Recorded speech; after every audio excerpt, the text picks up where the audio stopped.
नमस्कार दोस्तों, आज हम बात करेंगे राजस्थान में छात्र संघ चुनाव को लेकर हनुमान बेनीवाल का बड़ा बयान। वो क्या बयान है, जानिए हमारे इस वीडियो में। सबसे पहले तो सरकार के निर्णय की मैं कड़ी निंदा करता हूं और मैं धन्यवाद दूंगा राजस्थान विश्वविद्यालय के तमाम छात्र नेताओं का जो किसी न किसी संगठन से जुड़े हुए हैं। वो विश्वविद्यालय का चुनाव, कॉलेज के चुनाव और ये हमारी जो बेटियां छात्राएं बैठी है, छात्राओं ने मिलके जो विश्वविद्यालय के आगे एक संघर्ष की शुरुआत करी। और जिस दिन छात्र संघ चुनाव बंद हुए राजस्थान में, वो बीड़ा अगर किसी ने उठाया तो राजस्थान विश्वविद्यालय के हमारे छात्र नेताओं ने, छोटे भाइयों ने, छोटी बहनों ने बीड़ा उठाया कि हम चुनाव कराएंगे। इन्होंने आमरण अनशन किया, पुलिस की लाठियां खाई, मुकदमे दर्ज हुए, ये टंकी पे भी चढ़े और जान हथेली पे लेके पिछले कई दिनों से आंदोलन कर रहे हैं। इन्होंने मुझे बुलाया और चूंकि आमरण अनशन कर रहे थे और ये हमारा दायित्व है कि आमरण अनशन उनके सामने किया जाता है जो सरकारें संवेदनशील हो। ये संवेदनहीन सरकार है और जब विपक्ष सत्ता पक्ष से हाथ मिला ले, जब भारतीय जनता पार्टी ने कांग्रेस से हाथ मिला लिया और अंदर खाने ये बात कर ली कि ये विधानसभा चुनाव हो रहे हैं और कहीं ऐसा नहीं हो कि पिछली बार की तरह जयपुर, जोधपुर और ये प्रमुख विश्वविद्यालय अपने हाथ से चले जाए दोनों के, तो किरकिरी हो जाएगी, कोई तीसरी ताकत खड़ी हो जाएगी राजस्थान के अंदर।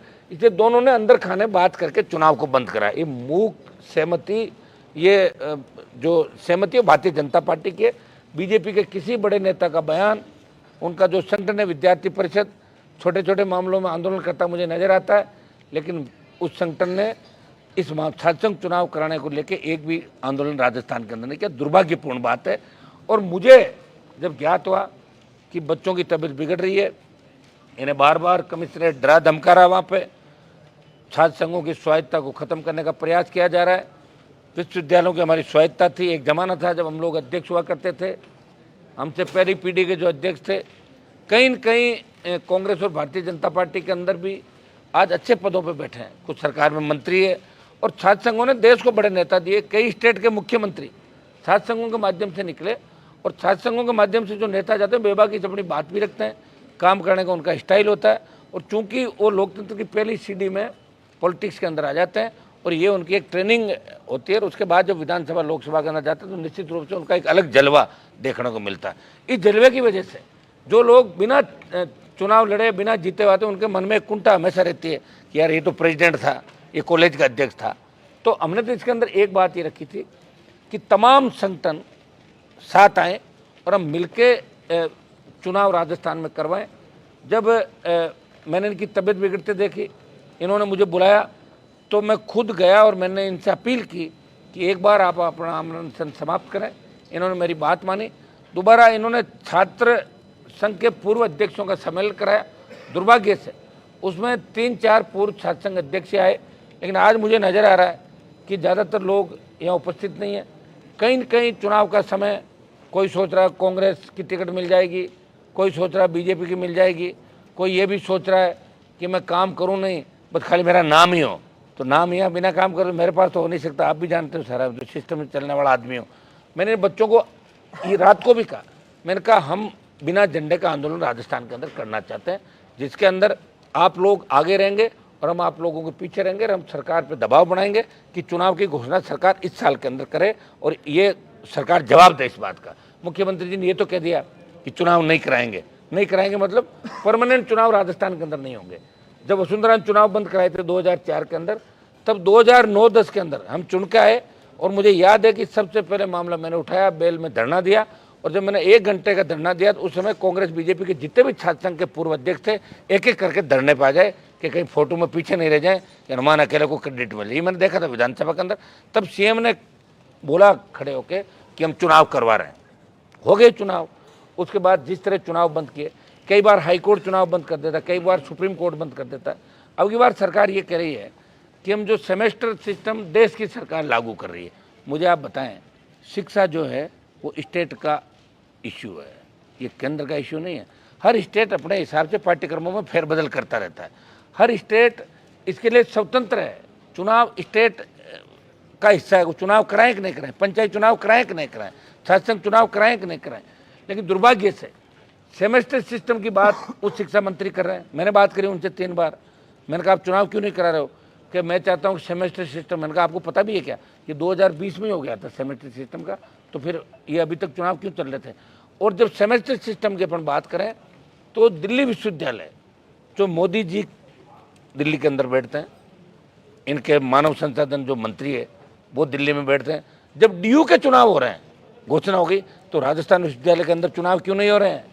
ये इस ओर संकेत जाता है और ये शक पैदा करता है कि भारतीय जनता पार्टी कांग्रेस ने मिलके चुनाव इसलिए बंद कराए कि करारी हार राजस्थान के अंदर मिलेगी।